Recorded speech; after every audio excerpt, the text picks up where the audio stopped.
Good evening and welcome to the Cover One Buffalo podcast. You're joining your host, Greg Tompsett, and tonight I am joined by special guest Danny Heifetz of The Ringer. See him on the NFL show, the Ringer Fantasy Football Show. Danny, how we doing?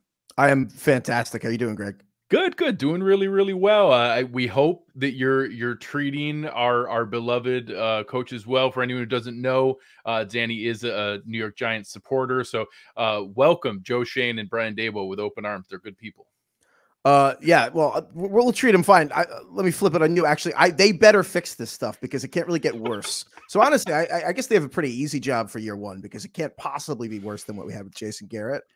So yeah. I think it can't go wrong in my eyes. Yeah, the bar's fairly low, but there's talent there. There's talent. There's good things. You survived the first big scare with Kayvon Thibodeau's oh my knee. God, It seems like that was terrifying. But I do feel like there's more kinship now. I feel like between the Bills and the Giants, because before, when Josh Allen came to the Giants Jets like in back-to-back weeks and beat them in the Meadowlands and was like, we're the only team in New York. It was like a little icy, and now it's like I feel like you guys are like a sister franchise at this point. We're just like we're probably your ugly redheaded stepchild. Hopefully that part improves, but yeah, right now, and that's honestly that's the goal of the show tonight was to kind of talk through what it's like, outside the organization. There's a lot of people close to the team, and I've been a lifelong fan. We've been going through this forever, and now covering them more closely over the recent years. We see everything that goes along there, but there's a handful of people in our group that always remind people, watch other teams with the same critical eye that you watch the Bills. Like we nitpick every single little role or every single little spot and try to remind people that, hey, there are no perfect rosters in the NFL. Every single roster has spots that you'd like to improve, or there's a roll of the dice on what's out there. So we thought we could talk a little bit tonight about just what it's like from the outside looking in. And I thought we'd start with a very reasonable question, just something to kind of get the ball rolling. Can the Bills have the greatest season in football history? No, because the best season in football history was the Giants beating the Patriots in their route. The really Giants beating the Patriots to make them go 18-1 became the best season in football history. So unless the Bills either go perfect or beat a team in the Super Bowl to be perfect, they will fail. It's fair, and Bills fans will enjoy that because that was a delightful game to watch. The Patriots not go undefeated, but it's just crazy. You have so many different people out there, people I respect, people that I know are really smart. But Bill Barnwell, Mina Kimes, that are looking at this and asking, hey, do they have the best offense and the best defense, or like, hey, are they the only team that has a top group on each side of it? I think Bill Barnwell had a thing recently on the team most likely to have positive regression of how unlucky their season was last year, that they were still really good. And so you see people out there debating. USA Today did their record prediction, and I think had them at 15-2. And it's just really hard to rein in expectations. Be like, all right, let's not go crazy when it's other informed, logical, intelligent analysts out there saying these things we've never heard about our team before. So from your standpoint, what are your expectations coming into the season? We know how it ended last year. When you're seeing a team that gets this much praise heaped on them, what do you actually think you expect from a team like this year? I mean, you're the Super Bowl favorites for a reason. It's the truth. I think that the non-Buffalo, the collective consciousness, the memory is like the season ending with Josh Allen basically playing perfect football. I mean, the Bills, I don't have to tell you, but the perfect game, 8 touchdowns against the Patriots or 7 touchdowns in a row, and then a kneel down to end the game. And then you go into the Kansas City game. I don't have to tell you how that ended, unfortunately, but like everyone's memory of this team is being incredible. I think that when you look around the league, sometimes you have to talk yourself into contenders. If this, if that, and then there's like the highest tier of teams where it's like, well, there's like 2 questions, and that's it. And Buffalo feels like one of those teams. I guess really 3 to be fair. I'm curious what you would say, but when I think about the Bills, the Brian Dable departure, if anything, you guys probably aren't getting quite enough. It's kind of being assumed that the Bills offense will be fine. Yeah. And while it probably will, we don't know that. There is a world where losing Brian Dable, who spent his entire career with Josh Allen, we're probably too confident that doesn't matter. Number 1. 2, I think the offensive line, it's a fair question. guys like the Spencer Brown at right tackle. I liked adding Roger Saffold at guard. There's no negatives, but again, you have to nitpick. You're talking about the Super Bowl favorite. And then really just the question for me is cornerback, right? Like it's Tre'Davious White, post ACL, like what kind of, can he be like the first team all pro guy? But like, that's it. I don't even know what else to say, right? Like this is an incredible team. I love the Von Miller signing.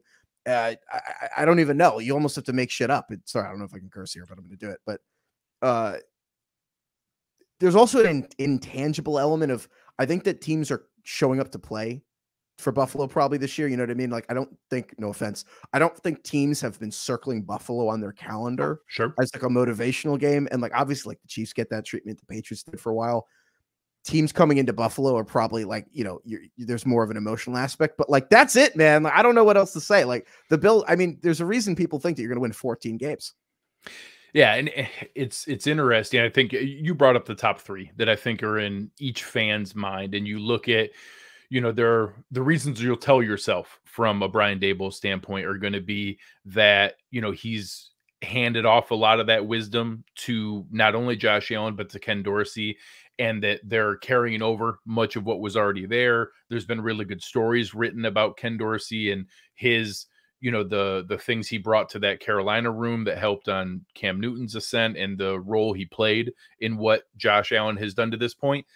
But there are plenty of other very intelligent, very capable, hardworking guys who have started calling plays in the NFL and it hasn't gone well. So there's risk there, assuming that, hey, it's just going to, go right along. Now, obviously the talent that's surrounding them and everything that's there, you'd like to think that's the floor is reasonably high, but we need to see the ceiling. We need to see where that can still go. The offensive line is an interesting one because of Josh Allen. It's that, this can both be the best offensive line Josh Allen's ever had and still probably an average offensive line. Yes, I think that's a good way to put it. Last year, he has a miraculous pressure versus sack rate because he's a monster who can move around and get out of there, but there was still a ton of pressures. So now can you get a little bit better? And you saw it in the run game. Like they didn't have much counter because the offensive line wasn't that good. They couldn't create a lot of space.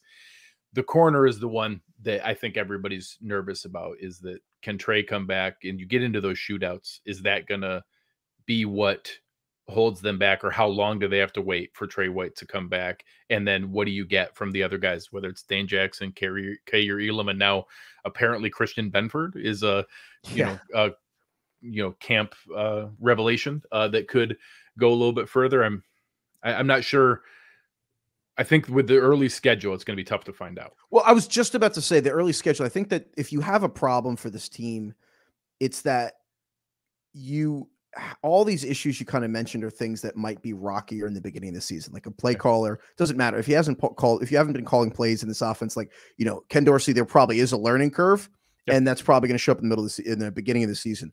The cornerback thing, the beginning, Tre'Davious White coming back, like, testing that knee, and then combined with, Kair Elam being a rookie, adjusting the NFL. These are all things that might show in September. And then your schedule, I mean, Rams to start the first game of the season. And then you got the Titans who, are not easy to beat. I don't have to tell you. The Dolphins, who you should crush on paper, but the reality is they might be a much better team in a divisional matchup. The Ravens, the Steelers, the Chiefs, that's a really difficult beginning to the season that I think that could be very tone setting for the season. I think that if the flaws are going to come out, I think that'll be, because like if the Bills come out 5-1 and go into that bye, that's going to be incredible. But also 3-3 is on the table, and that doesn't mean they're not the Super Bowl favorites. It's just I'm interested to see those very few weaknesses, how they manifest in a pretty tough first couple months.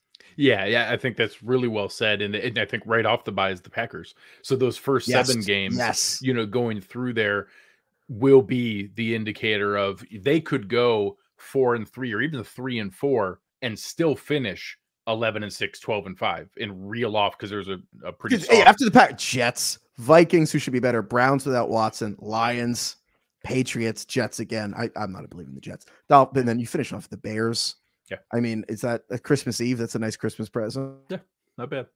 And then off in week 17, but then the Patriots again, which I mean, I don't want to, I know you guys are scarred deeply, but like at this point, until one of those Bills-Pats games is competitive. I don't know why we would think it would You be. want to know what's a fun sentence to say? Until I see Bill Belichick cause Josh Allen to punt, I won't believe Yeah, that he can. exactly.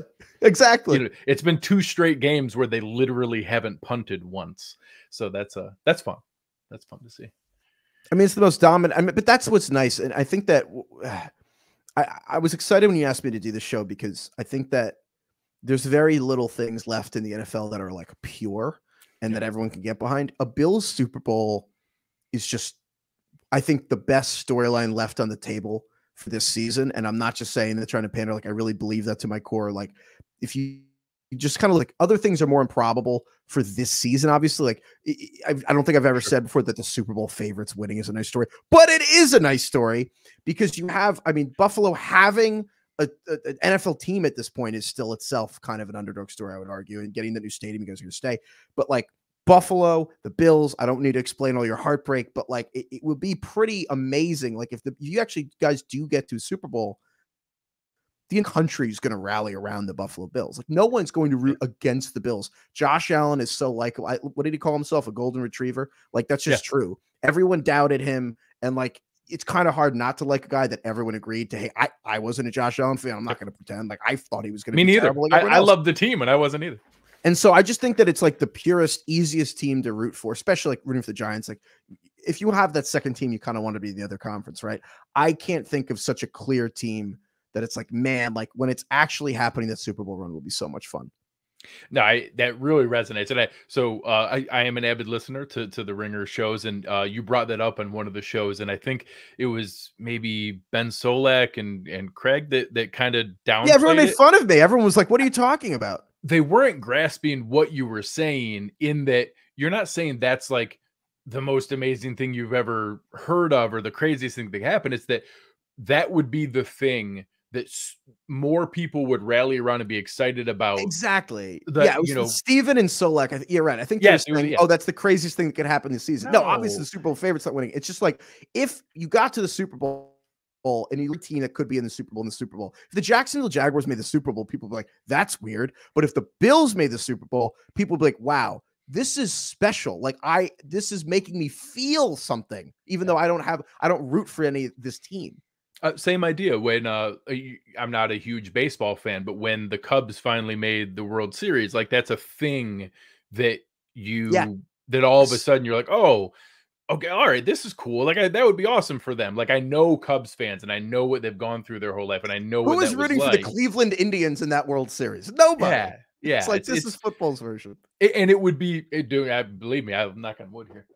I desperately hope that's an experience I get to have, is that, oh man, I'm really rooting for you guys. I hope it goes well. And I think that's a fun storyline to go into, where oftentimes the preseason favorite, it's easy to kind of pick at them. It's normally not fun when that team, when you have the preseason favorite is out there, where it's easy to root against them and for 20 years it was the Patriots. It was easy to root against, the evil empire, and to be able to go through that route. But maybe that's the simplest way to say it. You're the most likable favorite of my lifetime. I cannot ever remember a Super Bowl favorite being really in any sport, the favorite going into a season being like also the coolest story if they did end up winning. Yeah, that's I can't imagine kind of wrapping things up on a better note. That's a perfect way to be able to look at this, and it's really fun to be able to go into a season where it's not Bills fans have been telling themselves forever how if this happened and that happened, we could go on a really special run and it could be cool. It's weird to be in a position now to say, no, we should be the #1 seed. We should win the division. We should host a home playoff game. We should win multiple playoff games. And then if things go right, they should be able to go to and win a Super Bowl. Like lots of good team. The Buccaneers were a great team last year. The Chiefs were a great team last year. The Bills were a great team last year. None of them won the Super Bowl. It doesn't mean you will. But the fact that we can even have those kind of discussions and not sound like a crazy homer is just so foreign to, and I think that's the main point maybe I would try to make, is that, let's be real, winning the Super Bowl is really hard. And it might not happen for the Bills this year. The reality is, for the next 10 years, you're probably going to have Justin Herbert. You got Josh Allen. You got Russell Wilson now. Lamar, Joe Burrow. Yeah, and it's like there's only 7 playoff spots. There's like 8 incredible quarterbacks in the AFC right now.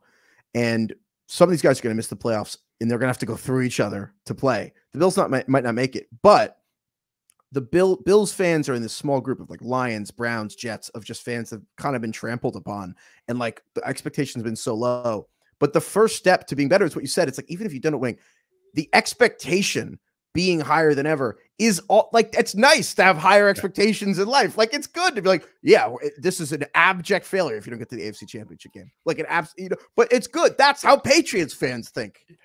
Yeah. No, honestly, it is so different now to have, you do polls and things like that. And like, is this season a failure if you don't? And it's like half the fan base is, yeah, if we don't go to the Super Bowl. I think it was go to the Super Bowl was at least a big chunk of it, 57% or above was a failure. Well, and that it's crazy to now be in that spot where like, well, let's dial it back a little bit, but yeah. Well, I'm sorry if I'm this is like an over the line question on this podcast of all podcasts, but if the Bills go to the Super Bowl but lose, what happens to the psyche of Buffalo?